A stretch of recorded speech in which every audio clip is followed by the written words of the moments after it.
thank you for choosing this session. There are profoundly powerful sessions going on in every room. Obviously, that's the way the Skoll enterprise does it. It's all important.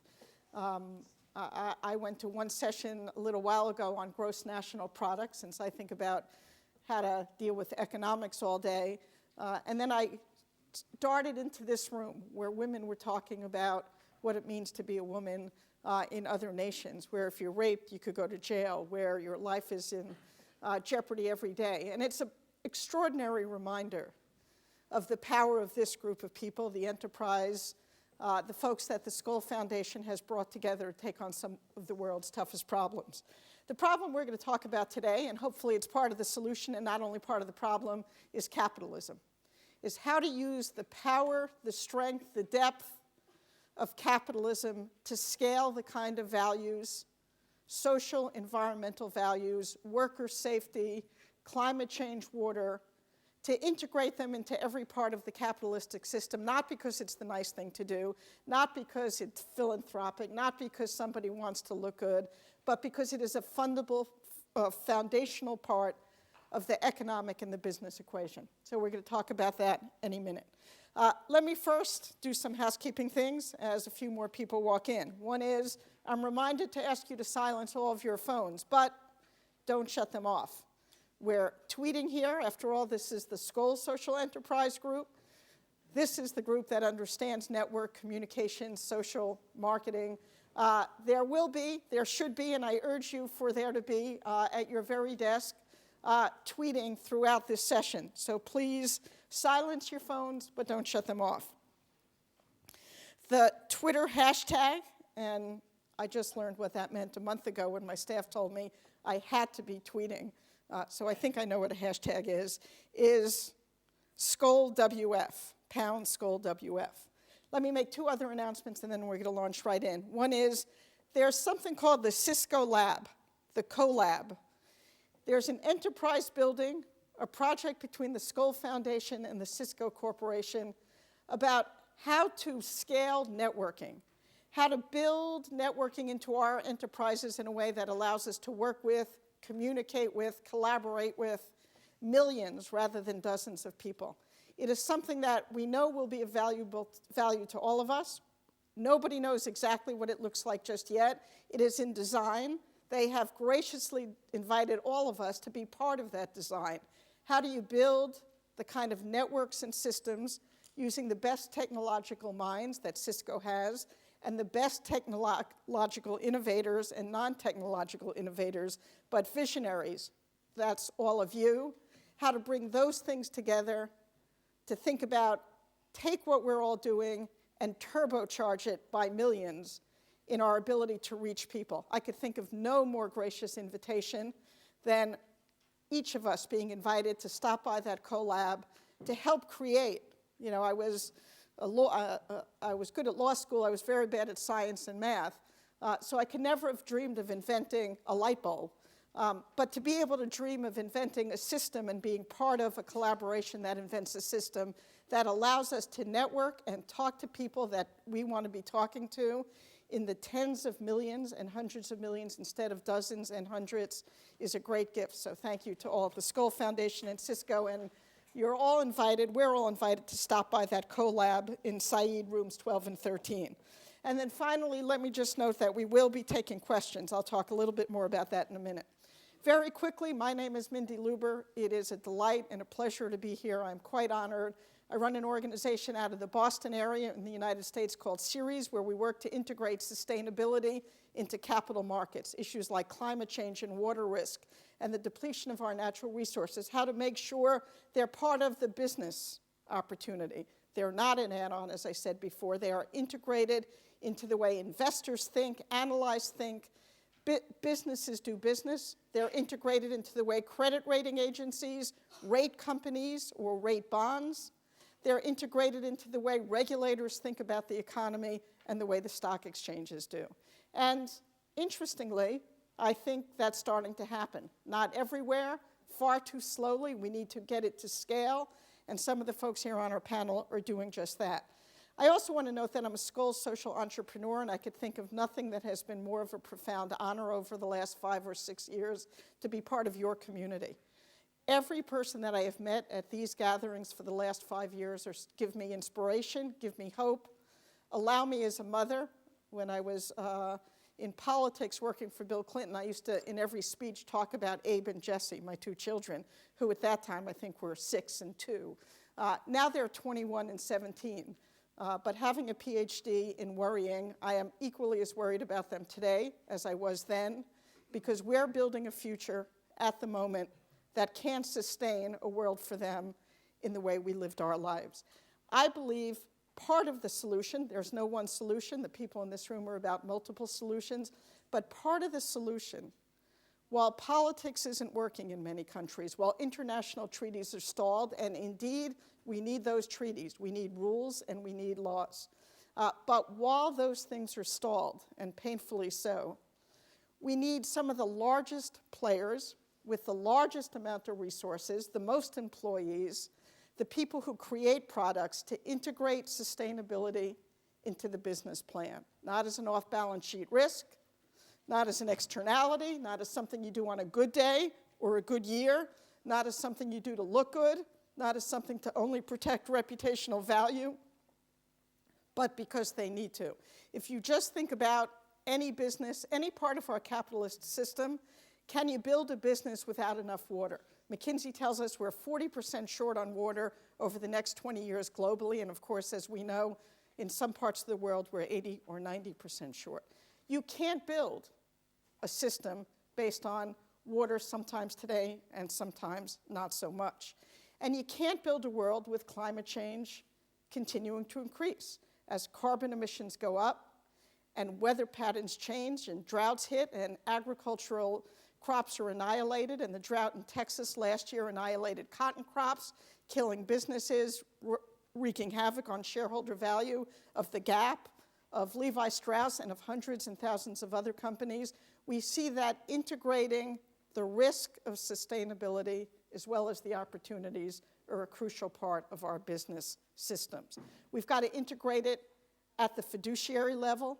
These issues need to be looked at as major material issues at boards, and those boards need to set goals about it. They need to be part of the compensation models. We all know that we all deliver on goals that we set. How do we make sure that CEOs are compensated for sustainability metrics, not only for how many widgets we created and what our share value looked like? The way to drive share value is to address these sustainability issues. We need to look at our business models. Why are things like car sharing around the world taking hold? We don't need to keep buying more cars. Sometimes we could share cars. The models are there. But every new product, every new facility, every employee program, and what we expect of our supply chain has to incorporate the kind of social, human values and the environmental imperatives that we face if we're going to build a future for Abe and Jesse and your kids and your families, and if we're going to keep our system going. So we've got an opportunity, massive resources in capital markets, terrific smarts in capital markets, millions upon millions of employees who could be part of the solution, and we've got some models that are starting to work. We've got a panel today that is extraordinary. Individuals who in their own right, whether it's from a systems perspective, a company perspective, a product perspective, or as an investor, are moving capital markets in profound ways. They are visionaries. They've got great examples, and we're going to roll right into talking to each of them. What we're going to do is talk for about a half hour, and then we're going to open it up. It will be a conversation. We'll challenge each other. We invite you to challenge us, but be prepared to be part of the discussion and not just here to listen. Let me quickly, and I think I am not going to read bios. You all have it in your materials, so no reason for me to read to you what you can read to yourself. I'm going to tell you the order we're going to go in. We're going to start with Roberto Artavia, the chair of Viva Trust, but an accomplished guy who thinks about the not-for-profit sector, the government-level changes that we need, as well as a highly productive business guy, has some great models to share. And then we're going to go to Mike Barry from Marks & Spencer, who has taken on a comprehensive sustainability strategy for the entire company and is driving it through and turbocharging that company in a way that's not only changing how they're doing business, but making substantial amounts of money in the process. And then we're going to go to Gary Milstead, who's not on one of the program lists, but is on all of the others. He should be on everybody's list. He's the head of procurement for Nestle's, and he is driving a program around coffee for Nescafe that is a winner on every score: social, environmental, and economic. It is the triple bottom line win-win-win that we're all looking for. And then finally, an old friend of mine, James Cameron, who has been a leader in the financial community, has been sounding the bell about addressing climate change as one of the most compelling moral, national security, public health, but in his case, economic imperatives of our time. And he's probably done more to make that case than anyone I could imagine. So let's jump right in with Roberto. Thank you. Thank you very much. Good afternoon. Thank you very much for being here and for the opportunity to address you tonight. I've been asked to sort of introduce the topic from my perspective of an emerging country entrepreneur, of an emerging country expert, if there is such a thing. The way we look at sustainability is somewhat different, because when we started this conversation, let's say in Rio 1992, fundamentally, we were talking about an environmental crunch, about an environmental problem that has certainly been not been solved. As a matter of fact, when we looked at the conclusions of Rio and the challenges presented then, I would say that in global terms, we are worse off now than we were in 1992. So we certainly haven't done a very good job since we started working on this problem. But our sustainability framework has to go beyond that. As we saw in the last few months around the world, it needs to worry also about social equity. It needs to worry about the institutional backbone of countries, so that whenever there is a financial crisis or a social crisis, the entire system, the entire government does not crumble and break in pieces. It also needs to worry fundamentally about the economic basis. And when we look at the latest financial and economic crisis, when we looked at what happened in capital markets around the world, we need to understand that macroeconomics matter as a component of sustainability. And of course, we need to go back to the creation of wealth. We need to create jobs. We need to create production. We need to create the goods and services that we need for everybody in the world, and not just the 2 billion that live very well off today, can reach a minimum level of consumption, which is at least fair and surpasses the basic threshold that we have set for ourselves. The fact is that we have not achieved that in 2012, and chances are that we will not if we continue to run the systems as we are today. So when we look at sustainability, we have to think fundamentally about 6 things. The well-being of people. We need to think about wealth creation. We need to think about environmental sustainability, eco-efficiency, critical resource management. We need to think about sound macroeconomic and capital markets. We need to think about institutional innovation, development, governance. And of course, we need to think of all of them together and simultaneously. Of course, when we look at this, the answer usually comes from some of the optimists, if we can call it that. Oh, don't worry, technology will fix it. Don't worry, there will be trickle down and eventually everybody will move up.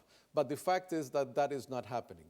When we look at the world statistics today, what we find is the most uneven distribution of wealth in the history of the world today. When we look at how many people live in poverty today, although it is a lower percentage of the total, it's still a large unacceptable number from any perspective. When you look at what is happening in the use of resources, we just heard what is happening to water, just one example of the environmental challenges that we're going to face. So how do we challenge that? What is the solution? Of course, the answer is very simple to express, very difficult to achieve. But the fact is that we have let the situation gotten to a point where no one sector, no government, no business sector, and no civil society by itself will be able to fill the gaps. We actually have to enter an age of collaboration and exchange. But when I say that, I don't just mean that we need to have forums like this, which are incredibly useful. We actually need to interact constantly. The other day, I was listening to a Colombian and a Spaniard presenters talking about the need to have philosophers on our boards, corporate boards. And they were asking, when was the last time anybody asked, how much do you worry about happiness? How much do you worry about fairness? How much do you worry about the existential questions of well-being in the world when you meet as a board? And if you're not entering those questions into your analysis, how do you ever expect to provide solutions to them? So when we talk about responsible business today, we're not just talking about the triple bottom line, which is an important component and one which I completely support and which I live in the corporations in which I'm related to. But fundamentally, we need to start asking different questions if we want to hear and to listen to different answers. We need to start exchanging principles and values with civil society. We need to start feeding government with the right questions, because if you look at what happened recently in Tunisia or Egypt, and you looked at the economic statistics, the countries were growing just fine. If you look at the averages in their human development indexes, they were moving up. So how come they were so unsatisfied with their life, with their government, and their situation that they got to the point of completely breaking down the system? That was one case in which sustainability was broken up, not by economics, not even environmental factors, but by social institutional factors. And therefore, we have to come back to look at sustainability as the combination of those 5 elements that we have to worry about simultaneously today. The other thing that I would like to say is that if we need a change of culture and a change of practices, this is not going to happen because we talk about it. We can talk about it until we're blue, and it's not going to happen unless we regulate it, we make it into laws, and fundamentally, we make it into the practices, the common daily practices of businesses. And this is only going to happen by introducing into our midst voluntarily, even before they become the law or they become a regulation in our industry, we have to introduce not only the processes of certification, all the ISOs and all the forestry stewardship councils and all the other forms of certification of worker safety and so on. We need to upgrade the standard, but also to start asking us the questions of what is the real triple bottom line? What is the quality of life of our workers? Let me just give you 2 quick examples. I work intensely in my country, in Costa Rica, in corporate social responsibility organizations. There is 31 organizations, including some very well-known multinational corporations, which are the leaders of this movement in Costa Rica.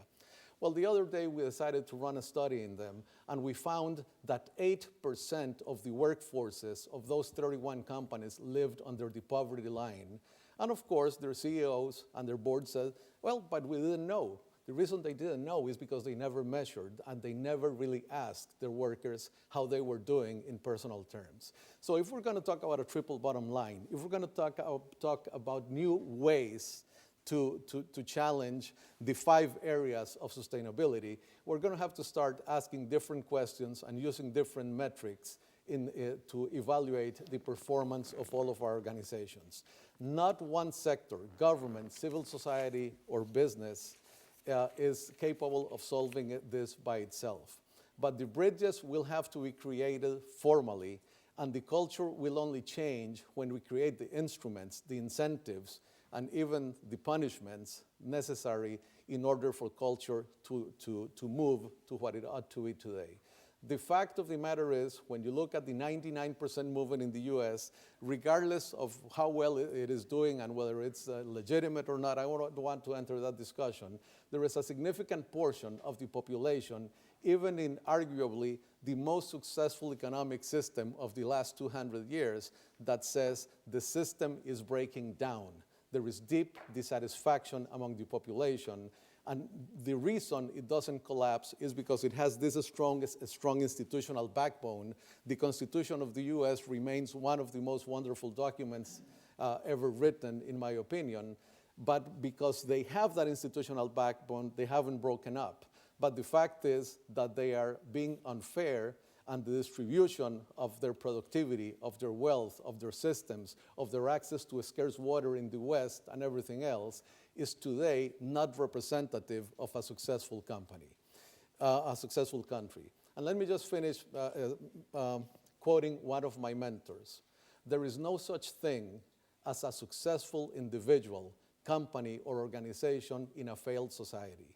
And when we see the levels of poverty, unfairness, the levels of inequity in all of our countries, can we really say that we live in successful societies? When a significant percentage of the people are rebelling against the structures that we have set, can we claim success? And if we're not successful as countries, as societies, as communities, can we claim that we are successful as individuals or companies? In my opinion, the answer is no. And I hope later in the question section, I will have a little more time to tell you about the models and the specific processes we're using to bridge the existing gaps and to bring civil society, public-private alliances, and many other forms of exchange across sectors to start solving these situations. Thank you very much.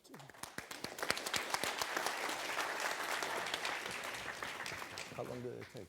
Perfect. Thank you, Roberto. Roberto's given a fantastic big picture. And now I'm going to step in and try to give a practical view as to how one business has started to understand how to respond to this very significant challenge to capitalism. Now, let me just do 1 minute on how a business might be seeing this pressure on capitalism now. There are 3 challenges from our perspective. Firstly is a challenge of cost. Wherever we look, the costs into our basic business model are going in the wrong direction. Whether it's cocoa, soy, wheat, whether it's labour, whether it's water, whether it's been oil, fertiliser, plastics. Every single input into our business model, even in a depressed marketplace, certainly here in the West, has gone in the wrong direction. Why? Competition from the developing world. Brazil, Russia, India and China wants the cotton we've taken for granted here in the West. Challenge number 1. Challenge number 2 within that, the challenge of climate change is starting to squeeze the availability of those raw materials, driving the cost up all the time. So wherever we look, we've got a cost pressure that's only going to get harder and more volatile in the future. Then we've got a challenge of a consumer. Now, at the moment, consumers, people would suggest, are not interested in green issues. Yes, they are. But we're just not finding the right way to connect with them. And social media is utterly disrupting and changing the nature of businesses' interaction with its consumer and citizens. Anybody can peer into our world now. Anybody can start a campaign. Anybody can ask questions. The ability of business to hide things behind the scenes are gone. The business that can find a way to connect with those 80% of consumers that do want change, but don't want to have to pay for it, don't want to have a PhD in science to understand it, will win. So there is a second challenge of consumer. And then there is a third challenge, which is competition. We're starting to see in most industrial sectors now that we peer into, that we interact with, there are 1 or 2 companies starting to break away and do something quite different on sustainability. A lot of chief executives are very nervous. They don't fully understand why company X has gone over there and they're here, but people are starting to get worried. Put those 3 things together, the cost pressure, the consumer pressure, and the competition pressure, and you have, for the first time in the chief exec's mind in the business, disruption. For the first time, people begin to fear that sustainability can be disruptive and fundamentally threaten the existence of their business. Even 2 years ago, they didn't think that. It was just CSR. It was a reputational risk. You might have a bad day in the press, but then it would go. Now it's fundamentally about your business's existence in the future. So that's no more than 30 seconds to set the scene. Why we're worried, why we're working on sustainability. What are the 5 practical steps we're taking to build a more sustainable business in the future? Firstly, you need a plan. Second, you've got to integrate it into the business. Third, you've got to interact with the consumer differently. Fourthly, you've got to build partnerships. Fifth, you've got to innovate. And let me just spend 1 minute on each of those. A plan. How can you build a business plan for sustainability? Well, first you need intelligence. Whether it's science, whether it's stakeholder views, whether it's benchmarking on what your competitors and peers are doing, you need the very best intelligence to decide what you act on, what set of targets you set, and how you integrate it into your future business strategy going forward. We're a relatively small retailer. We only sell 35,000 different product lines, from 3,000 factories, 20,000 farms, thousands of raw material sources. We only sell 2.7 billion individual items to 21 million customers. That is a small business model. Every single part of that business model needs to change. That is our plan. So there is a very real need to plan what you're going to do, otherwise you'll have chaos within your business. The second thing you must do, you must integrate. I'm very privileged that I'm head of sustainability for Marks & Spencer, but I don't run stores. I don't run lorries. I don't run factories. I don't design products. I don't make them. I don't market them. The people who do must own these issues. So within our business, people now have their bonusable objectives based upon delivering our plan A, our sustainability plan. We have management information that gives us real-time information about how we're performing on sustainability, just as we would on commercial metrics that we run our business by. So again, you have to drive it to the very heart of your business. You need a plan, you integrate it, you get everybody, 78,000 employees to own this, not just one person. Third thing, the consumer. I've already said the consumer is not happy with where they've got. They are dissatisfied with what we're offering them in terms of sustainability. There is a marketplace waiting to explode for the business that connect with the consumer. Not with lots of labels, but by the smart use of social technology, the smart use of, clever use of smartphones to hold information for consumers so they can access it when they want. And fundamentally with the consumer to build a tribe. What people are telling us is, we want to change, but it feels scary on my own. But if I'm part of a tribe where 10 million, 20 million, 30 million people are each doing one thing, and that one thing is replicated across millions to make a big difference, we will come with you. So you need a fundamentally different interaction with the consumer, fundamentally different idea, but consumers do want change. The fourth thing is partnership. Roberto has already eloquently said why you need to reach out to government, to civil society, everybody around you. So some of the partnerships we're developing, for example, the Sustainability Consortium in the States is starting to create a common science-based understanding of sustainable consumer products. It would cost me millions of dollars to develop my own system to do a life cycle assessment on every one of those 35,000 products. Why not share it with Coca-Cola, Walmart, Nike, other good people out there that are trying to do the same thing as well? We need a common way of partnering with government. There is not a single government in the world at the moment that's actively developing policies that help business become sustainable, or as fast as they need to do. The World Economic Forum, again, is a vehicle where we can start to bring business and government together to work in partnership to develop those system changes. And then there's the challenge of scale. We are one of the biggest commercial buyers of cotton in the world, and yet we're a fraction of a fraction of a fraction of the world's actual cotton production. We have to work together with people in the Better Cotton Initiative, multiple buyers of cotton to drive consistent change in that industry. The same with soya, the same with palm oil, the same with sugar. Many commodities need those buying groups. So partnership is right at the heart of a sustainable business. And the fifth and final thing, to wrap things up, innovation. Fundamentally, what we're talking about with most business plans on sustainability at the moment is creeping incrementalism. It's 2% better every year. And that's a nice place to start to get things moving.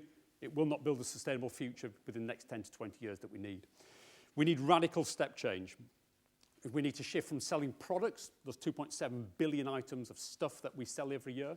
That's just M&S. 100 billion items of clothing sold around the world each year. 2 trillion items of food. We need to shift from an economy that's about stuff and volume to one that is fundamentally about service that the consumer can buy into.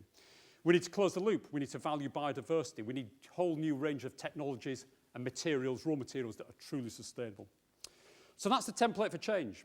5 things that a business can do to fundamentally become more sustainable. Plan, integrate, develop partnerships, work with the consumer differently, and innovate. So let me conclude. Business has to change. This is no longer a nice to do. Those 3 pressures of cost, competition, and I forget the third one, I do apologise. But those 3 pressures, competition, put us under huge pressure in terms of the need to change. But there is a simple template by which business can start to respond to those things going forward. And the businesses that do will prosper. Last year, we made $100 million surplus cash for the business from becoming more sustainable. There will be much more to come in the future. Thank you for your time, and we'll take questions a little bit later.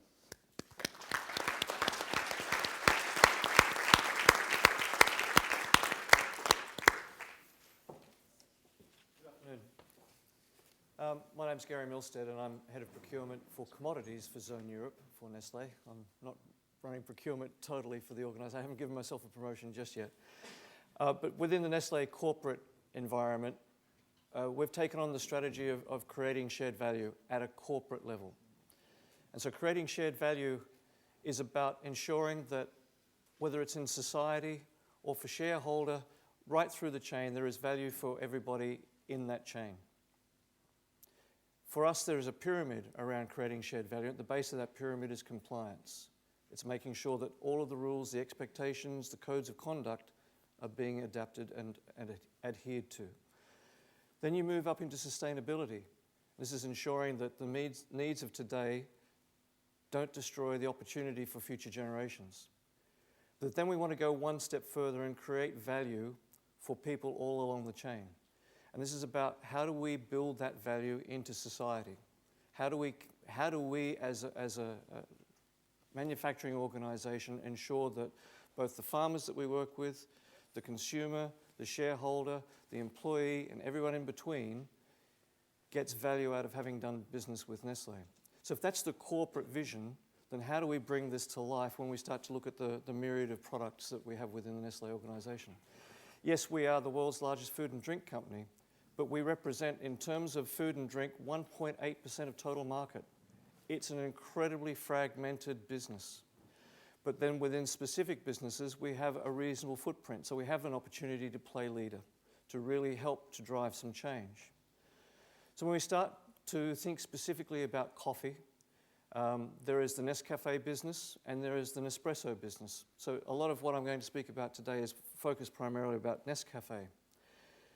It occupies the mainstream sector. It's the mass market component. It has a range of products, both from a price fighting perspective, but also at the premium and freeze-dried sectors. When we go and meet farmers, almost unanimously, they say, I grow coffee to get an income so that my children can have a better life. Now that creates an issue for us because we'd like to still have some coffee coming into our factories over the next 10, 20 years. We'd still like to be the #1 coffee company. And if there isn't enough coffee in the world, then what's going to happen? Where does that consumption, where does that manufacturing base come from? Because today the farmer and the children of today's farmer don't see coffee growing as a viable business activity. There's not value in it. If there's not value in it, they won't be doing it for much longer. Either they'll be growing something else or they'll move off. And as we're seeing tremendous urbanization from the agricultural sector already.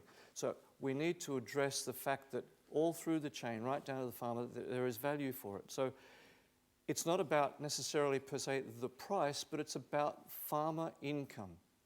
What are the drivers that helps a farmer to improve his income? Is it diversification of crop? Is it about yield? Is it about quality? Is it about input costs? These are the questions. And when you go and visit farmers in different countries, the issues are different in every single country. The constraints, the impediments for income growth are massive and diverse. But there are some similarities when you start to actually do a bit of root cause analysis and start to understand what's going on. Because the farmers don't see coffee production as a viable business venture for the future and for their children, and because we continue to see coffee consumption growth in the vicinity of 2% year on year, guess what? We need another 20 million bags of coffee over the next 10 years beyond today's production, just to meet future demand growth. Now, 20 million bags, that's equivalent to the #2 producer in the world today. That's another 2.5 Colombias. You don't turn these countries on overnight. Even if you made the decision now to start a new country with another 5 million bag production, it'll be 3 years before you start to see that production coming through. So the need for change is immediate. In fact, we've probably missed the point. So as an industry, we're saying there is an absolute need. As the #1 coffee consumer in the world, we need to make sure that there is a viable production in the future. And when you start to look at the statistics, yield in almost all but 2 countries in the world is going down. We believe that actually the next 10 to 15 years of future demand growth can be met with the acreage that's already dedicated to coffee today. But then we need to apply new rules, break the paradigms, the history of the culture that's currently with a lot of the coffee farmers in order to help them see the way to make their farms more productive, to help them with a better income and at the same time meet the needs of the global expectation for more coffee into the future. So because of all of these pressures and these issues, Nestle launched a thing called the Nescafe Plan in 2010. And it's based on 3 pillars. It's based on responsible agriculture, responsible manufacturing, and responsible consumption.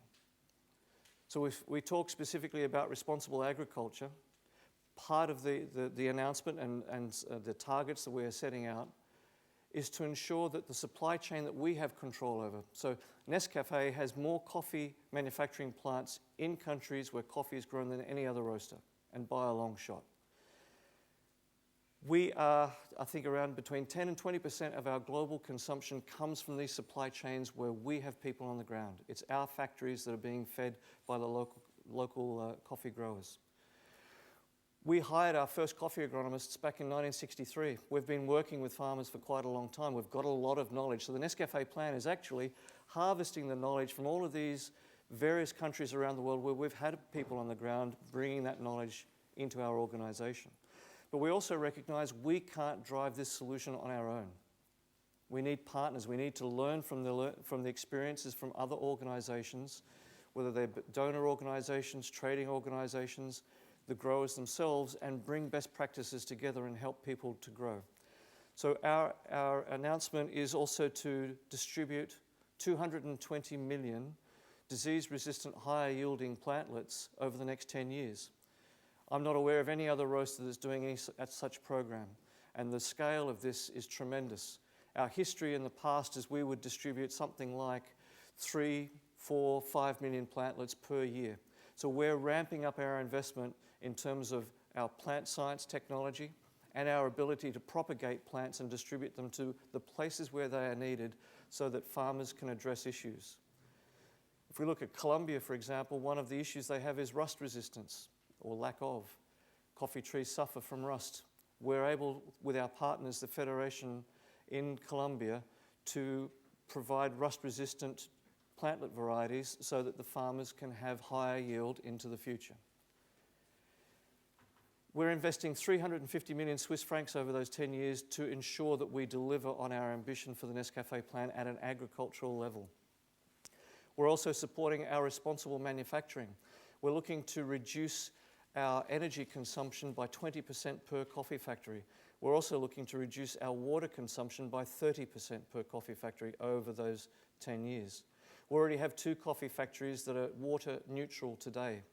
We have the blueprint and we're rolling it out, and we're spending the money to make that happen.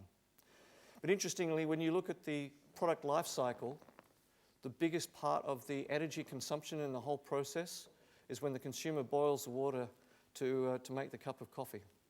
It's actually the highest intensity of energy in the whole process. And I think there are some solutions in there that we're currently investigating in terms of educating the consumer, in terms of what they can contribute to the overall end-to-end process in terms of life cycle assessment and carbon footprint. So there's a lot of aspects there. There's a lot of commitment from our organization. But I think that the holistic thing here is by changing the way we do procurement, by changing the way that we work with farmers in origin, by the way that we bring transparency and address some of the issues that exist today in the coffee producing areas, it becomes a win-win for the farmers and for our organization. The farmer, we hope, will see the opportunity to be able to continue to grow the right quality coffee, thereby increasing his income. Improve the quantity that's being produced, thereby increasing his income. Managing the input costs more effectively, they're reducing his cost and hopefully looking at an improved income source for the entire family. There are real opportunities to diversify crop. And to give one example, and apologies for those that attended an earlier session this morning, I think in Kenya there's around about 350 kilos per hectare is the average production in Kenya. The world average is close to 800 kilos, and best in class in Vietnam is around 2 tons per hectare. The opportunity for improvement for a number of countries to improve their yield without even getting to best in class is tremendous. This is about income improvement, it's about yield improvement. At the end of the day, it meets future demand growth, so we don't have to create more acreage dedicated for coffee plantations. It's a challenge, but we're looking for partners, and we've started the path towards delivering on improved income going forward. So looking forward to having a broader discussion later. Thank you.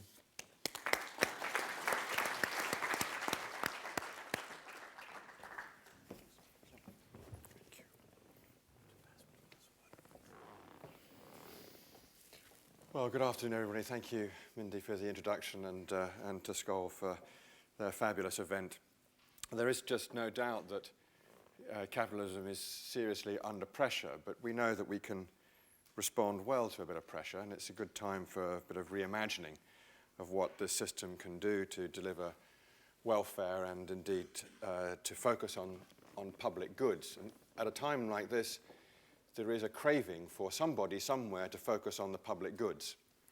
And perhaps we have forgotten some of the attributes of the state that could provide that for us, and there's a certain loss of confidence and faith in the state to deliver those protections, particularly around the common goods that are beyond national borders, which we have touched upon in many previous conversations, and climate change perhaps is the ultimate example, but fisheries collapse and depletion of other public goods that support the economic system that we depend upon is really a fact of tremendous difficulty and complexity.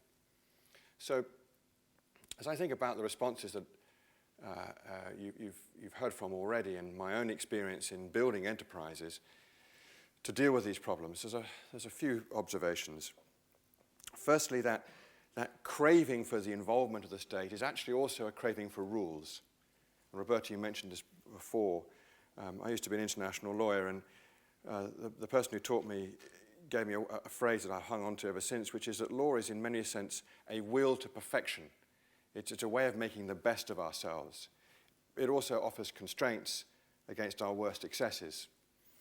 And the craving for the state is also a craving for rules.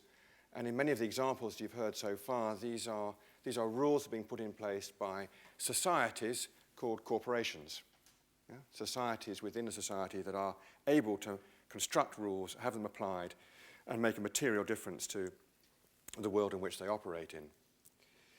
In my experience in building up a couple of those enterprises, I've had to draw in mainstream investors who perhaps don't share the same ideals and would not have made investments to deliver the outcomes we'd wished if we'd simply offered them a let's make the world a better place proposition. So in Climate Change Capital, we raised money from mainstream pension funds. In the boom times, it was quite easy to get funds under management. We raised $1.5 billion really very fast. I remember in one particularly exciting period raising about 900 million euros in 6 months. And those days are definitely gone. But the investors that put money into a business called Climate Change Capital, and believe me, it's been quite difficult to run a business called Climate Change Capital in recent years, with declining interest in climate change. If you just look at the media reporting and usage of the word climate change is about 40% down the last year and heading south. It's true that it's dropped down the political agenda as well. The capital markets haven't been flowing freely at all. It's been extremely difficult to raise capital. Big institutional investors have gone away from risk. There's much less risk capital available. And many of the mainstream investors have just been sitting, repairing balance sheets and not doing anything to venture into difficult areas.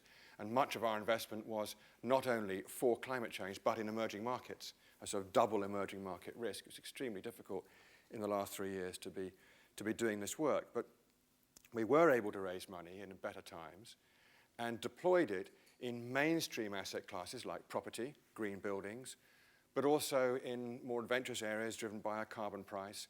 Clean technology would be another area where we put money to work. And although the financial crisis has perhaps put out the date at which I could honestly tell you how well those investments are doing, most of those funds are 10-year funds and we're not near performance yet, I'm pretty satisfied that the investments we've made will do well by comparison to mainstream investments. Our investors won't have lost out by the focus on the environmental sustainability. And having an idealistic vision of creating wealth worth having, which is what drives Climate Change Capital, has also been extremely difficult to maintain amongst staff in an organization when times got really tight. Because as you all know, when there's scarcity even within a corporation, writ larger obviously in a society, people tend to compete fiercely for what's right in front of them, and they lose some of the long-term vision. And that's made it very difficult to manage an organization, particularly when most of your employees have been trained in the ways of investment banking and private equity, and they know very well how to get the most out of a business right now, and never mind the future. But the net result is that we have a living organism called Climate Change Capital that is putting money to work in these sectors, and we're learning all the time what works and what doesn't work, and we're now going to be part of a much bigger agribusiness, and we'll be able to do much more impact investing, for example, much more risk-taking in emerging markets. Now, one example along the way of something I wasn't able to do inside Climate Change Capital, but did with others, with the help of Capricorn, one of the Skoll investment businesses, I think offers an insight into how we can do what I like to call, a little bit of what Roberto has been saying, it's a radical cooperation, putting unlikely elements together in furtherance of a sustainability ideal and producing good returns. So we made an investment in Tanzania in a rice farm. It took a long time to negotiate the land ownership. Many of you will know how controversial and difficult it is for an external investor to buy 5,000 hectares in a country like Tanzania. But we had someone who was really well situated locally, knew the country very well, and we were able to purchase the land. But as in many cases, there were many smallholders on the land who had no property rights whatsoever. And there would perhaps have been businesses who would have thought it was economic to use the power of the state to clear them off the land, or perhaps even use of private enforcers, no one knows that happens. But we didn't do that. We regularized the situation. We created a space within the property for them. We did the perhaps usual things of putting in community structures and the like that were helpful, but we brought also to them experts in improving the yields on small holdings. So we combined what we want to do for the larger land holding with bringing in some irrigation and different types of seed, but we also worked on the small holdings. And we built a marketing business. We created a new brand. There's never before been a rice brand in Tanzania. The whole point of the enterprise was to focus on the local market rather than the export market. And what we found is a kind of magic combination of small and large, that the smallholders have improved their yields dramatically, so have the larger space with irrigation. But together, we've produced, in the course of one season, dramatic improvements in both, and a revenue stream that we never thought we would have and was not in the business plan. So we've got an extra $1 million of revenue simply from the different cooperation that we've managed to achieve, largely by having an outlet for the smallholders into the market through the new brand. Now, I'm interested in all of those sorts of cooperations. I think for over 20 years of working on environment and development issues, we have allowed ourselves the luxury of speaking too much to our own community. And we've thought of ourselves as special and different and highly knowledgeable, lots of technical language and sustainability. And we have failed to reach out and touch either the consumer at large or the raw power needed to make this transformation. And if I just close on the kind of world we are in that we need to respond to. Commodity prices have gone up so much in the last 3-4 years that they are like nothing else in history. The only other periods in history where you've had commodity spikes like that, prices, are in times of world war. There's a great quote from Neil Ferguson, historian, British historian, but based in the States, where he said, if you were looking at Earth through a Bloomberg terminal from space, and that's all you had Bloomberg and long-run commodity prices, you would assume that we were at war. So the two responses I have from that is, one, well, we're not. Why not? Well, we must have some institutions that are working. We must have some ways of keeping the peace that are working. They may be rickety, the UN, the European Union, the WTO, a number of other institutions. We may not like them very much, but there must be something going on there that's holding stuff together. We have markets that allow us to do business together. That's a very good way of keeping the peace. And have something else too. We've got networks that are starting to get really very big. And you know, those of you who play in that area, how vitally important it is to be able to communicate so quickly, so easily with others of difference. So there's something encouraging about the fact that despite all of this, we still have relative peace globally. But in a world where this situation is going to get more intense and extreme, I am very fearful that the next reaction is to close in, to hold on to what's mine, to cooperate less, to find it easier to take what's mine and not yours. And the politics of that I find really very fearful. So my observation is that we have to build institutions that inspire and encourage this radical cooperation. We've got to set lots of examples, lots of stories that we can get running, that we can communicate easily. And as yet, we have not built scale into the alternatives to the status quo. We haven't got to scale in renewables. We haven't got to scale in the large energy efficiency projects that are underway. We haven't even got to scale in the sustainable agriculture space, where I think there's huge opportunity quite close at hand.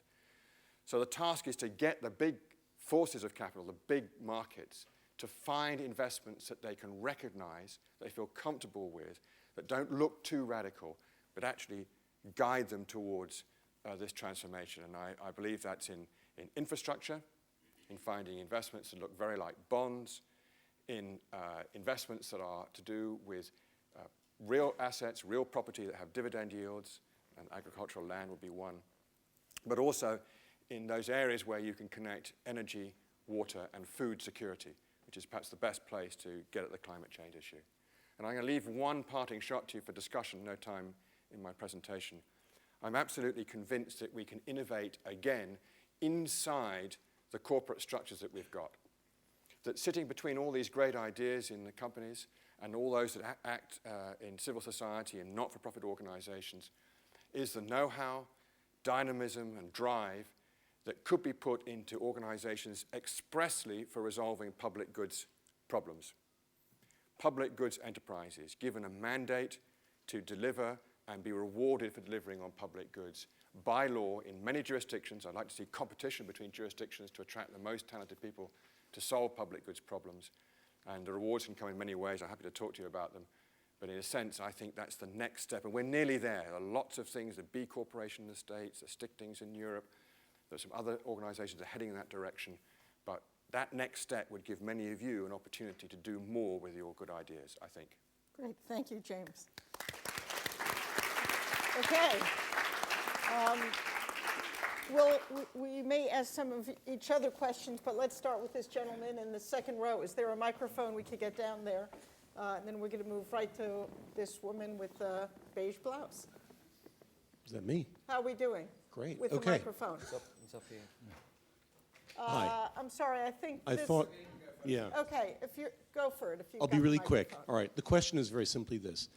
Particularly Mike and Gary spoke so compellingly about the business case for doing the stuff you do. Why isn't everyone doing it? Seems like the right question. Let's get some answers. I mean, that's why I focus so much on solutions, because I think we've now gone through this cycle of business leaders denying there was a problem at all. Absolutely denied it.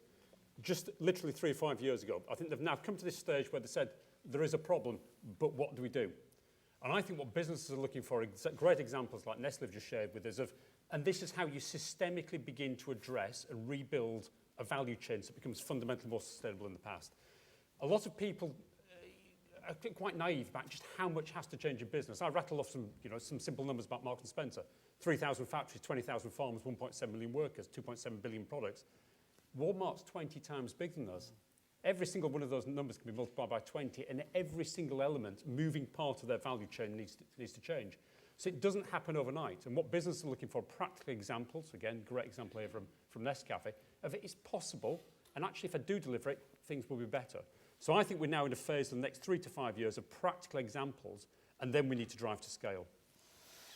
I think just to enhance that, from a Nestle perspective, I think it was the visualization of the creating shared value premise and the fact that there was a realization that this is actually a model that can deliver.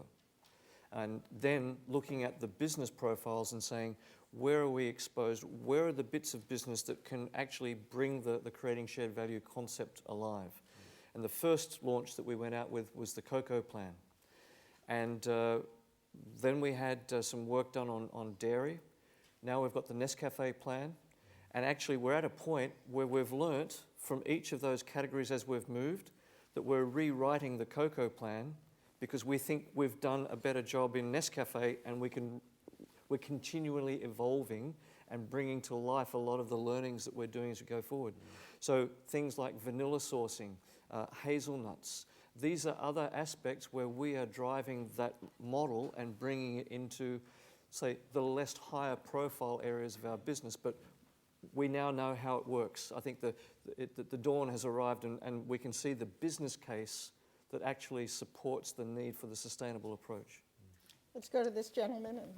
Joe Confino, The Guardian. I wanted to ask not so much about shared value, but about shared values, because it's really interesting having Marks and Spencer and Nestle, because I'm in this field. I ask a lot of experts what they think. They say the reason M&S is doing it because they are a values-based company. They recognize that actually they need to fundamentally change business, that they already know they need to go far, far further than they've already gone. And it's about the courage of how quickly they move. And in contrast, they describe Nestle as being behind the scenes. It's all about profit still. That you're not such a humanistic society, that you don't have the same values base, that shared value is a surface gloss, but it doesn't run deeply through the company. And I just wanted to ask that sort of question about the importance of deep values and who you share your values.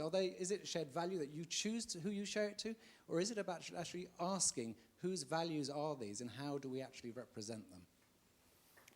I would... Take a shot at it, Gary. It came right to you. Yeah. Do you want me to quickly give a view and then Gary can give a specific Nestle response? No, but I hear what you say there, but I think a huge dollop of caution, because I see a lot of businesses out there that have values in a 20th century way, and they're guys that are sleepwalking. They're still doing CSR because they're still thinking, we were the good guys long before any of these guys got it, so we just carry on as we're doing it now. And what they're fundamentally, and often the businesses that are getting it have been the ones that have been through the mill. Marks and Spencer's had its bad press in the past. It still gets challenged now.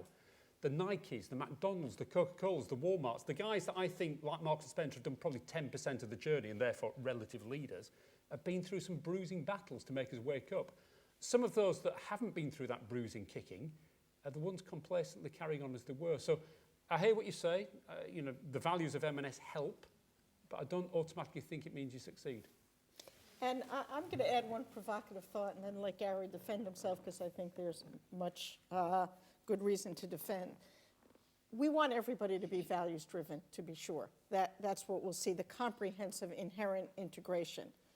But if over the next 10 years, short-term, as the values are getting integrated, if companies change because they're an insurance company and they're part of the sector, property and casualty lost $44 billion last year from more intense storms created by climate change. If they change their practices, if they change their policy positions, if they change their pricing of their products, if they change how they invest half of their business, which is basically an investment firm, that will go a long way to changing capital markets, and they may not do it for values. Do I prefer, given the world that we all live in, the Skoll social entrepreneur community, that it's values-driven? Indeed. But in the short term, the implications of water shortages, of climate change, of depletion of natural resources, of abusive practices of workers, that doesn't work anymore and shouldn't work anymore for businesses. And if businesses change because they're saving money, because they're worrying about their reputation, because they're worrying about consumers, that's a good start. Let's turbocharge this uptake, better for sure, built on values. But to be sure, building it on systems change that are just logical good business in the year 2011 and 12 and 13 is a good place to be moving as well. Because fundamentally, the winners will be the innovators. That's Having right. values helps, absolutely it helps moving you forward, but the fundamental winners in the next decade were the ones that can get off the backside and come up with new solutions. So I think to have an innovative streak in a fairly, sometimes mean business might actually help you succeed. And we shouldn't avoid that. Values and innovation together is the perfect combination. We got to get the systems to change. Yep. I mean, the other issue about values, we've seen too many instances where a leader of great values changes the structure, builds sustainability, human rights into every part of the corporation. And they leave, and somehow things change because it wasn't, the driver were values. We need the driver to be every part of the system. So it stays with the system. A CEO could come, could go, could be gone 2 years from now. But the systemic change, the savings, the fact that companies are realizing not having enough water, not addressing climate, not dealing with supply chain problems by closing their eyes, are things that are going to create disincentives and losses rather than the wins. I would challenge the assumption that was asserted earlier. No, and I think you're succeeding. I've been with the company for 22 years, and I have to say, I think Nestlé is an incredibly principled organisation, and especially under the leadership of Peter Brabeck, who was CEO and is now chairman. And I think if you dig deep into any of it's one thing to talk it, it's another thing to deliver it. And I think this is a really important, so where are the values? Are they ingrained in the business? And are we delivering against those values? And I think the answer is categorically yes. I think under Peter Brabeck, he's a leader in water. And what Nestle is doing in terms of leadership on water, I think is world class. And I encourage you to investigate that further. What we're doing in terms of creating shared value to life, this is not something that's just happened to arrive in the last year or two. We've been working on this for quite some time, to the point now that as a very introvert company, we're now sharing our exposure on what we are achieving. And I encourage you to go to our website. We've just recently published the Creating Shared Value Report for 2011. It measures our performance in all of the key areas where we are active. And I can assure you, in many sectors, a lot of people aren't close. So we are living the values and bringing it to life. And we're described often as a big ocean liner. If you want to change direction, it takes a long time for it to actually move. But the movement has been going for quite some time. And now we're starting to see the deliverables coming through. Okay, we're going to take two questions, and then we may have some other questions from the panel. Excuse me, sir. We're going to let this woman with the beige blouse go first, and then that gentleman. She's had her hand up from the start. Thank you. Hi, I'm Alana from Made By. This is a question for Barry. Mike Barry, sorry, not Barry. First of all, I want to commend you on Plan A. I think it's amazing that you set targets for the business, that you're measuring and reporting back on them transparently. I just want to ask two quick questions around two sustainability issues. First of all, the one on effluent. Has a detox campaign which raised a lot of awareness around toxic chemicals being put into the waste, into the water streams. Has that moved effluent higher up the agenda of M&S? And then the second area, product end of life.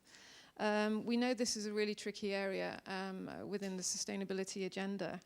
And I know that it's one that M&S are tackling. You talked a little bit about closed-loop technologies. Are you looking at any new business models to help when looking at prolonging life cycle of products? Sure. I mean, I'll offer some observations in a second, but I think you want to take that? No, go for it. Very, very quickly. And I think, James, you might want to talk about new business models here as well. Detox, yes. I think there was a big issue about 10 years ago when it was about chemicals in products generally, chemicals in effluent, chemicals in the consumer's home. I think Greenpeace, Friends of the Earth, and a number of others did some very smart campaigning that said the chemical industry is not going to change. We'll target the brands that use the chemicals, and they'll be the ones that respond. The chemical industry was very nervous about draconian chemical legislation. To a degree, it got it in Europe with REACH, and that sort of helped it up its game. It was even more nervous about losing big contracts with people like us and many other brands that became concerned. So I think there has been a very sensible response by many in the chemical industry now, and I think we're getting much greener chemistry. Back in the supply chain, because that's the true use of water and effluent in any retail model. It's not our own operations, it's back there. I think that has started to change substantially. I mean, we use over 500 dye houses around the world to put colour into our garments. All of those are covered by a standard, amongst the leading standards of the world. Is it perfect? No, it's not. But again, it's an issue to take very seriously. Product take back, fantastic question. I said we sell 350 million pieces of clothing each year. You wear it, 80% of it gets thrown away at the end of it. Now, we've started this basic model with Oxfam, which is fantastic. We take clothing back into their shops. People donate used M&S clothing. Oxfam sells it to raise money for Africa. The clothing doesn't go to landfill, so environmental gain. Consumer gets a voucher to come back to my shops rather than going somewhere else. I gain commercially. So that's an interesting first step, but it's 1% of what we sell, 3.5, 4 million items of clothing a year. We're very clear over the next 2, 3, 4 years, we can come up with some models to genuinely scale that. And you know what? We get there first, we'll win. This point of disruption, this clothing market will utterly change from what it is now, once through system. The business that gets that consumer can bring things back first will shut everybody else out. So there's great opportunities there. And it's not just in that business. And I think if we can move many products into services, one of the things that in a panel at Davos earlier this year, I had his boss on, and I asked him, how do you make money selling less? And he said, well, actually, there's a lot of work to do to connect with the consumer, but I prefer to make a living out of value rather than volume. So there's a whole conversation in the mainstream retailers about value, about what constitutes value. There's all sorts of conversations still to have with the consumer about buying something of value to hold on to for longer, or taking it back in order to make do and mend. There's this interesting conversation happening there. Similarly, in the automotive industry, we sell cars. They're wasting assets for most of the week if you live in a city. They sit on forecourts for a long period of time. They sit in ports for a long period of time waiting to get onto forecourts. We overproduce massively. They have to go back and be recycled.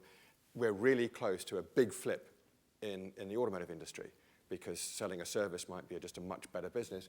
But so far, only a few outliers and provokers and entrepreneurs are testing the system, whereas the big mainstream manufacturers haven't gone there yet. Thinking about it, but haven't gone there yet. You can see also the connections you have to make between industries that have, if you like, carried a reputation. Oh, the gardening guy's just gone. Carried a reputation. There's been a reason to hammer at the chemical industry for a while for failures of this, that, and the other, including on, of course, dangerous effluents, and millions of chemicals we don't quite understand are out there in the ether. But the chemical industry is working on reinventing itself around bioproducts, around lightweight strength in materials. Okay, so where would that go? Well, that possibly might displace steel in cars, in a motor industry that might be selling a service. And suddenly, you look at the great transformations, the great revolutions in economic cycles come when a number of technologies combine together and make everything look different. In the power sector, we know something like that's got to happen between renewables and storage and information in smart grids. So I'm really interested in these conversions, what's happening. And I don't know which they're all coming from, but they're definitely going to flip. And the changes that we will see will not be nice, steady evolutions, but there'll be some big losses from someone who hasn't got the idea. They'll be disruptive, but they'll be smart. Let's hope so. But again, this won't really get integrated as a system until we create a more structured process around it. In our own corporation, where we manufacture particle and fiber boards, very much like what you would use to manufacture this table, in one of our plants, we have managed to get to the point where only 6% of the fiber we use comes from trees. The rest of it is actually recycling of wood, old wood boards, old wood from constructions, or the pruning or sawdust from mills, and et cetera. The problem is that we actually have to go and fight to find these inputs, because there is no legislation that tells people that wood can go to a landfill or can simply go to be burned as waste. So in this sense, you can make the effort and you can make the expense of going voluntarily into these systems. But until there is legislation supporting you, or some sort of regulation in the system, it won't get generalized and it won't have the transformational impact that we ought to be aspiring to. So there's no doubt, we're going to go to this gentleman, that capital market players can lead, can be the movers and shakers, but in the end you need a policy framework to make sure there's a level playing field and everybody's playing at the same level. There'll always be leadership, and there should be. It will bring the others up. But we need to get to that policy framework as well. Sir? Could I offer another take on the value or values question? The three of you with businesses all are affected by what you do, whether you get there with values or, at the end of the day, saving the fiber saves some bottom line. 40% of the CO2 comes from the generation and distribution of electricity, and the electricity industry doesn't have any effect at all. It's straight pass-through, and they haven't improved their efficiency for 50 years. So how do we get at the 40% of the CO2 where there is no bottom line gain from doing anything better? Do you want me to have a go at that? James, do you want to try that? It's a lot of my business, I know. It's almost too, trying to figure that out. Well, part of the answer is regulatory and policy, so that the state in its many guises, it could be, ideally you'd have multilateral commitment that would create very substantial market opportunities around the world, but we're, I'm afraid, a long way from getting that. In many federal systems, we're also a long way from getting legislation that would encourage that transformation, but at sub-federal level, and sometimes, if you can, at city level, city ordinances, and in some jurisdictions, the regulatory structure does encourage greater efficiency, the building out of more effective distribution systems, I think in the end, there's no substitute for having a different vision for how you deliver the energy. So to my mind, whilst there's no particular technology that you would pick, save all others, you do need to reimagine the entirety of the delivery of energy and power to citizens. And I see that as being in a distributed power system. And in order to change from what we have in most countries to that, there is no other way other than to use the power of the state. You can't wander out there and create a distributed power system that will really function efficiently without some state intervention. But you can offer a whole lot of examples of what can be done within the spaces left by the state, because distributed power has this amazing double meaning. It distributes power. If you can create your own power on your rooftop or in your community, that empowers you as against the incumbent political authority. That works particularly well in countries that don't have an extensive grid, where you're already distributing something that didn't exist before. So I think that the starting point is a vision for a wholly different system. It's true that you get there much more effectively if you have an effectively functioning state, and your public authorities can create the regulatory and policy framework that incentivizes that. Kenya, for example, has now got a plan to go from 7 to 90% renewables. That's a plan, very much like yours, that needs implementation, but it's got promise because it's a plan and because there's some people who are going to finance the first stages in it. But after that, the power of example is immense. So the more and more ways you can display what distributed power looks like, and the lights still go on, and you have control and independence and these other values that people crave, the better. And we can put lots of distributed systems on private property holders' roofs and in communities that have some autonomy. You know, the power of capital market signals is extraordinary. We're talking about capital markets here as it relates to businesses.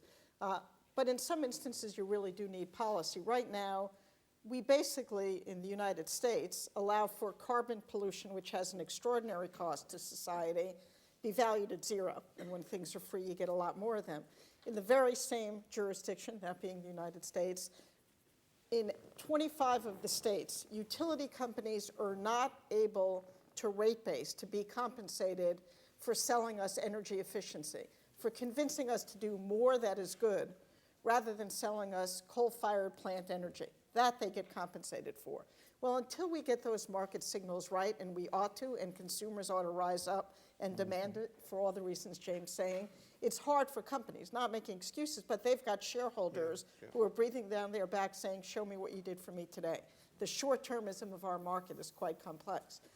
So we do need to look at the policy changes collectively as social entrepreneurs, as business people, and say, change the rules of the game. The low-hanging fruit for our energy crisis is energy efficiency. We have barely scratched the surface in what we could get from it, and we're not going to get it in the ways we need, in the quantity, at the scale, until utility companies are able to be compensated, or someone else, for selling us no energy rather than selling us more energy from a power plant that we really shouldn't build, don't need to build, and is going to pollute the world that we live in. I mean, that's a great question, because every industrial sector will be shifting in different ways. Some will be more about competition, some will be more about policy and regulation. I think the electricity industry is still predominantly about policy regulation. But a small part of it, maybe 15-20%, is new entrants into the marketplace who sell the final electricity to the consumer. So we're going to have distributed power where you literally have community-led, but you'll also have models where trusted, whether it be retailers, small enterprises come along and start selling electricity and energy to the consumer without the assets and feeling they have to make the assets sweat. So you become a broker for energy. You can source it from anywhere. You can give it to the consumer. You can encourage them to use less. So it won't happen overnight, and it does demand, first and foremost, government change the marketplace of generation.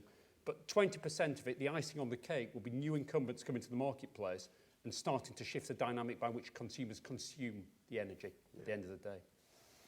Sir.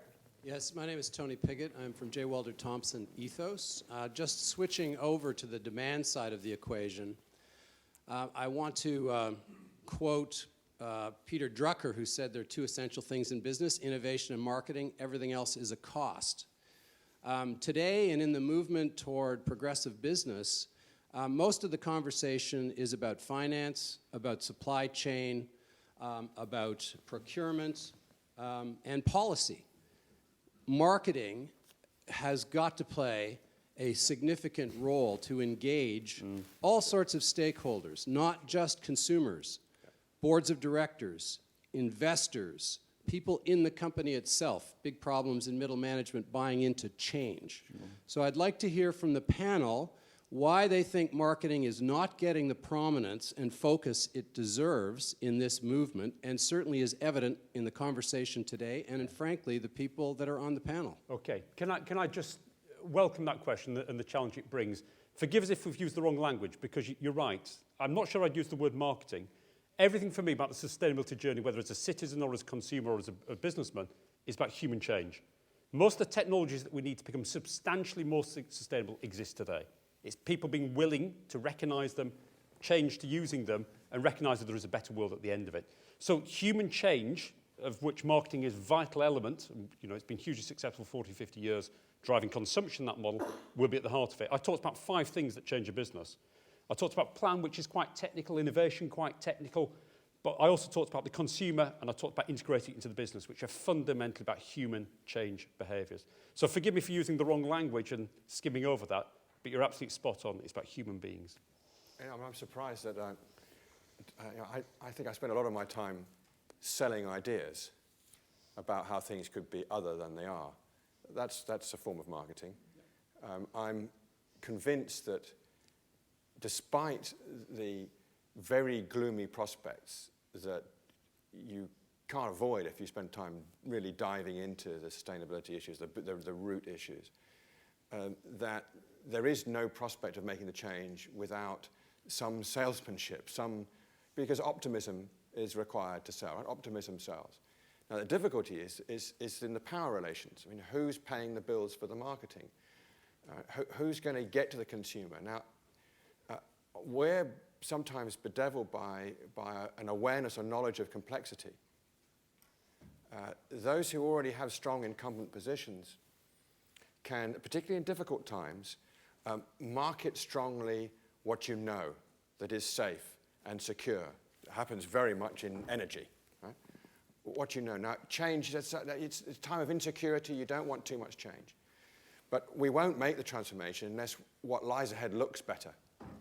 And we probably won't make the transformation unless people feel like life will get better having made the change, that this new stuff is better than the old stuff that I've got. So, and that applies in pretty much everything. We're certainly not winning on climate change because it looks like bad news all around. And when we talk about the good news, that looks like bad news. Warmer weather, but we're really stuck. Our communication has really got ground down there, and it's not working. But I think we could have another go in ways of living that look actually very attractive. So the houses and cars and offices and the places, the streets in which we live can look and feel better having solved many of these big sustainable problems. We know all of that, but we just haven't quite built up sufficient confidence to communicate it at scale. There's also an issue here of incumbency, because I think the marketing industry is perceived as the problem. You're perpetuating this consumption-based model. You've done very well out of it. Yeah. You're not going to be the guys that want to go shoot the golden goose here, are you, surely? Now, in reality, we know there's a skill set within marketing, and there's probably a significant will within significant parts of the marketing industry to reinvent towards a sustainable model of consumption. So I think there's also something here about repositioning the marketing industry, and it's putting its hand up and saying, we're willing to be part of this movement for change. I think it's a function of the marketing industry as well as business, seeing that there is a marketplace of social change. Mm-hmm. I think in the advertising business, we say that what interests my boss fascinates me. Our boss is the consumer. The consumer is interested in these things, and there is a very significant lag effect in the obvious storytelling and marketing innovation that's out there to move people toward these new notions of what life could look like that you're suggesting. And that's where there's business opportunity, where you've got a gap between a need. The consumers are saying we want a more sustainable way of living, but no one's giving it to us. Yeah. So the smart business and the smart marketing team working together will win there. And that's going to happen the next 2 or 3 years. Correct. Roberto, and then we're going to take a question from John. Just very quickly about the marketing thing. Marketing is about selling more and creating value for consumers. And in this sense, in our case, that we're selling basically a commodity, a wood board, We have created a lot of value in sustainability terms in that. However, we haven't been able to capture a premium in terms of pricing for that. More importantly, the distribution systems in the United States and in Latin America have not differentiated in any way the billboards from one from the other. We have taken over, and we're now creating our own retailing system so that we can communicate that a little better and hopefully capture some of the additional value. But the fact is that this, again, became supply and corporation driven. It's not market demanded. The market does not have the information of what is the difference between one board and the other. And in that sense, we need to increase communications about sustainability value that simply is not there. The average consumer does not have the information or the criteria to separate one product from the other, and that makes it very hard. But you're right, and it is starting to change. I mean, for years, General Motors liked to advertise the Hummer. And we'd say, why are you advertising the worst possible piece of transportation that one could ever invent? And it probably shouldn't have been invented other than for war, which really was its purpose. It's a tank. And they said, we advertised what people want. They somehow refused at that time to show leadership around hybrids, around electric vehicles, and so on. I think companies are seeing more and more today that that level of leadership is actually being rewarded, that consumers are starting to hear it, but just happening. Best Buy in the United States, but multinational company, made a decision to take back technology, whether you bought it there or whether you didn't buy it there. So they could recycle parts of the equipment, make sure the toxics don't go into the landfill, win-win on all counts. Very strong for the company. I think people are watching those examples and starting to follow them, and we'll see more. But clearly hasn't been enough, and there needs to be, true turbocharging of the messaging. John Elkington had his hand up. Somebody give him a microphone. The microphone was supposed to be with John. Yeah. Thank you, Mindy. I don't know where I'm in the sequence of questions. Well, but you got the microphone. So I've got the it. microphone. I probably ought to first begin by declaring two interests. I write for Joe Confino, and I'm on a creating shared value advisory board within Nestle. So I'm somewhere uncomfortably in between, these shows.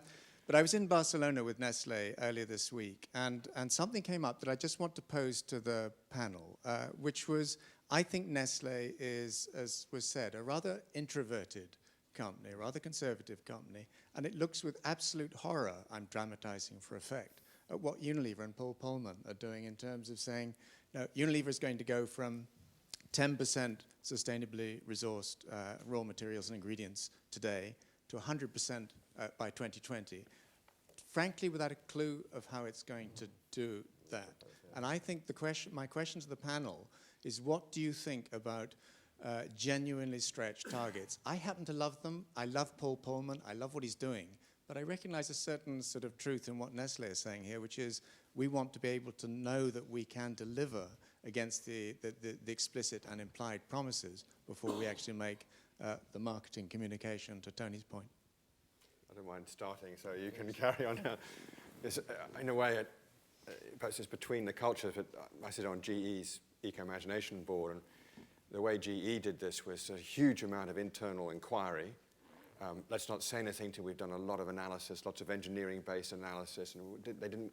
But Jeff Immelt was very alive to the marketing thing, and there'll be no such thing as Eco-Imagination if there wasn't a marketing plan attached to it to sell more GE product of one kind or another, and one or two services too. So I think I've seen the both work, the desire to be sure internally and true to whatever essence you have, and if you're an engineering company, you just want things to be exact, but also the fact that it doesn't work as an idea unless in the end it's translated into revenue streams. And I think more problematic is really knowing what works best for your culture, whether it's your corporate culture or perhaps more broadly your political culture.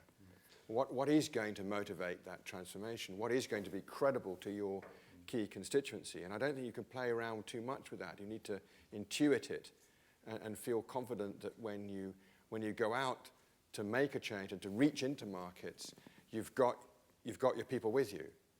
I mean, that's the shorthand way of doing it. But then measurement matters too. So you need to see how you're going. You need to take steps along the way and measure your progress so that people be sure that they're following a path that's worthwhile. And if I could just complete that, I mean, our sustainability plan, Plan A, 100-point plan we produced five years ago, was put together in 3 months. And I remember all the special pleading in the business as to why the targets were too difficult. And the food team said, oh, we can only do 10% packaging reduction. I remember Stuart Rose just turning around at the end of it, who was our chief executive at the time, and saying, this is bold, guys. I know you don't know the answer, but you're going to deliver 25% reduction. Somebody else would say, we can only reduce waste to landfill by 50%. You're doing 100%. And you know what? By and large, 94%, Stuart Rose was right. He forced the business to confront itself and find solutions that it never imagined it could get. Now, to James's point here, you need to follow that big, bold dream with detail. The plan, the assurance, the report every year to say, this is how we're doing, this is the evidence of what we're doing. Otherwise, it becomes just flaky greenwash. So I believe there is the truth in between, which is you must have bold ambition, but it must be underpinned by rigor, detail, analysis, and reporting. So let's, I'm going to take the final shot and ask our panelists as we're about to close out this session, where's the hope? I mean, we're in flux. That's the name of the conference. Yeah. We're being told at every event that it is about scale. It is about change, transformative change and scale. Within the capital markets that we're talking about, where's your hope coming from, James, and how are we going to get there? And we're going to ask each of our panelists to close with their wisdom. Well, first half of the sentence is really quite prosaic. I think there's an awful lot of money on corporate balance sheets. I think when we talk about capital markets, we mean not just the font of capital and the big institutional investors that you work with every day, and I've certainly spent time with in the Carbon Disclosure Project and other places, but also where capital comes from to make the change. And there's a lot on corporate balance sheets, and a lot of the other options don't look too terrific right now.